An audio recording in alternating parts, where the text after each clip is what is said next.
2020 was a year of surprises. Of course, most of them were terrible. I feel like we went into 2020 with so much optimism and it just decided to drop a 7-pound Cleveland steamer on our collective soul without our permission. But if there is a silver lining, it's that the circumstances have allowed me a lot more time to play catch-up, and that's mostly what I've been doing this year. I've been combing over a lot of games that came out in previous years just to scratch them off my bucket list, so that's what this video is gonna be. This top 10 list isn't just for games that came out this year, it's for games that I played this year. Due to a billion different reasons, I couldn't afford to buy every new release, the biggest reason being that I quite literally can't afford them, but at the same time, I don't actually care about most video games. Yes, I am a gaming YouTuber who despises video games.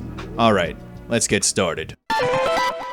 Death Stranding is weird. That's the best way I can describe it. The gameplay is very unconventional, and on the surface it might seem really brain dead, but it requires a lot of intuition and planning. This is not Skyrim. You can't just jank your way over a fucking mountain by mashing buttons. You gotta tread carefully and prepare everything in advance. That's not to say it's always enjoyable. There are moments in this game that just fucking pissed me off. Then there's the plot, which I still don't understand. You have to reconnect the United States through the chiral network, which is basically the internet, but then Deadman comes in halfway through and says some stuff and, well, whatever. I don't know.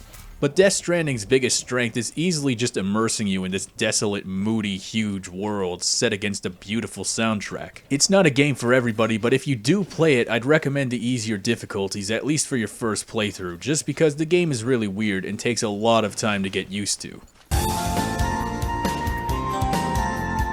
The Last of Us 2 is probably the most polarizing video game ever released, and honestly, I thought I was gonna hate it, but surprisingly, I actually enjoyed it. I do have my reservations about the story, which I will talk about in a more in-depth review one day, but by some weird backwards twist of fate, I actually enjoyed everything except the story. While the overall plot didn't really do it for me, it does have some great moments, smoke weed every day, and it's carried by excellent audio-visual presentation and phenomenal voice acting. A big selling point of this game, according to all the journalists and such, is that it's supposed to make you take death seriously and feel guilty for killing people, and if you play it, you'll find that it's very, very bad at that. Killing people in Last of Us 2 is way too goddamn fun, and that's what I really wasn't expecting, but yes, this is an actually fun game. You have more upgrades, the stealth mechanics are deeper, this is a much more polished and fluid game than the original. It's not perfect, but it is very serviceable as a stealth action game, and it really puts you in that desolate world, making the act of rooting around for supplies just to barely squeeze your way out of every tight spot very engaging.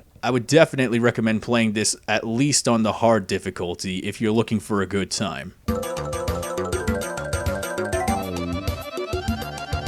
Do you guys remember that stupid Netflix show called 13 Reasons Why about that girl who kills herself and everyone is trying to find out why, and it was marketed as a commentary on the stigma surrounding mental illness but was actually just a cringe-worthy edgy teen drama? Yeah, that show. Well, if you took that show, made it halfway decent, and added psychic time travel shit, you get Life is Strange. From a gameplay perspective, this game, if you can call it that, goes against every single convention that I hold dear. It's not an action game. The core gameplay is walking around, talking to people, and rewinding time so you can manipulate everyone and everything on your quest to find out what happened to this missing girl from your school. I was eating those beans. Are you fucking insane? I was eating those beans! You play as a dorky, shy girl in a school full of piece of shit assholes and hilarious fucking voice acting. It's not a perfect game, a lot of the writing and dialogue is hysterically cringeworthy and feels like it was written by a bunch of 40-somethings trying to be cool with the kids. You shouldn't have bitch snitched on me to that fucked up principal! But the story is actually pretty engaging and has its moments of existentialism and whatnot. It's got a lot of slow moments and a lot of intense moments, and it's not afraid to subvert what you think you know to pull some old bullshit. All the while, it can feel surprisingly down to earth at times. It's a slice of life with a side of what the fuck. I recommend playing this game in the evening while sipping on a beer. Objection! Antechamber is a game I gave up on years ago, but finally went back and finished in 2020. It's such a bizarre, psychological experience, but it's not super intimidating and hectic. It's mesmerizing and almost hypnotic. The game's soundtrack is just pure ambience, and the graphics are so simple, but that's the beauty of it. This game just clears your mind and allows it to wander into unseen spaces. You can't even get angry at this game when you make a mistake. Your brain is just in such a relaxed state that it doesn't happen. It's super engaging without without breaking your brain. Anybody can play this game, and they should. Pikmin 3 is a pretty good video game, but where the hell is Pikmin 4? Huh?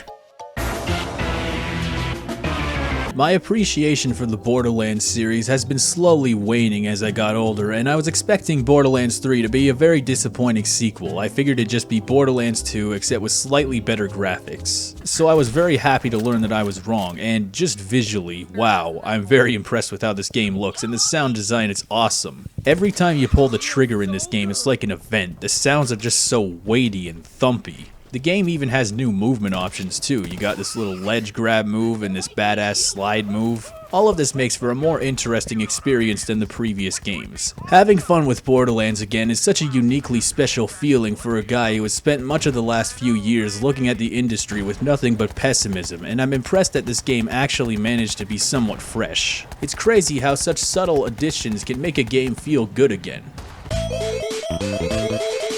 Red Dead Redemption 2 is the photo negative of Last of Us 2. The gameplay sucks, the controls are not fluid, the mechanics are not consistent, and there's 12 fucking weeks of input delay on everything. But the story and writing and acting of Red Dead 2 is some of the best I've seen in a video game. Not one of these characters is boring. It's a gripping story of loss, hardship, and family. Slowly, the Van der Linde gang starts to fall apart as the fast approaching influence of civilization closes in around them and Dutch starts to slowly lose his mind. Rockstar does not know how to make good video games function properly, but the story and atmosphere are phenomenal. Arthur Morgan is one of the best video game protagonists ever written. He's not just some psychotic one-dimensional killer. The boy's got fucking feelings and shit. And even on the dirty-ass PS4, this game looks incredible. 2 years later, and it's still one of the best looking games I've seen in my life. When you play a sequel to a game you've already played, there's so much dramatic tension because you vaguely know how this game is going to end, and to see all these events happen in real time is so heartbreaking, and that makes it such a special game. With all the bullshit that went down in 2020, I finally got the chance to double down and beat Paper Mario Color Splash, and when I was finished, I said, "This game's a bunch of poopy ass dicks, covered in chocolate feces." This game is just so frustrating at every single level, and it's just sad because even without the direction of the first three, it could have been serviceable with a couple of tweaks, but it just wasn't. What I really needed was an eruptive masterpiece reminder of what made the first three games so great. A true honest-to-God Paper Mario that understood what these games were all about and played to their strengths effectively. Origami King was not that. But it is pretty good. It's not a magnum dong masterpiece like these games, but it is good, just in a different way. The world rewards exploration, not just with necessary items, but also shiny collectibles and funny dialogue, and the battle system is actually somewhat fun and not full of old bullshit like consumable attacks. The game makes more of an effort to have an interesting story and characters, and it's not nearly as good as these, but it's far better than these. I don't know if we'll ever get a proper Paper Mario game again, but Origami King is a very good game on its own terms. Earlier this year, I beat Witcher 3, and I gotta say... Wait, get the fuck out of here, Witcher 3. No one cares about you. No. Mother 3. That's what we're here for. As long as I live, I will keep the memory of this game alive, whether Nintendo wants to or not. This insane conclusion to the Mother trilogy is one of the very few RPGs I played in my life that actually stuck with me from the beginning until the end. The battle system is actually somewhat fun, and it's just jam-packed with hilarious characters and dialogue, but at the same time, it also managed to tell a more gripping and heart-wrenching story than any other game on this list, and it did it without bleeding-edge graphics, voice acting, or Pearl Jam. It's a game that I will remember for the rest of my life. It's incredibly profound without being pretentious or preachy. It's hilarious, and it's sad, and I love this shit.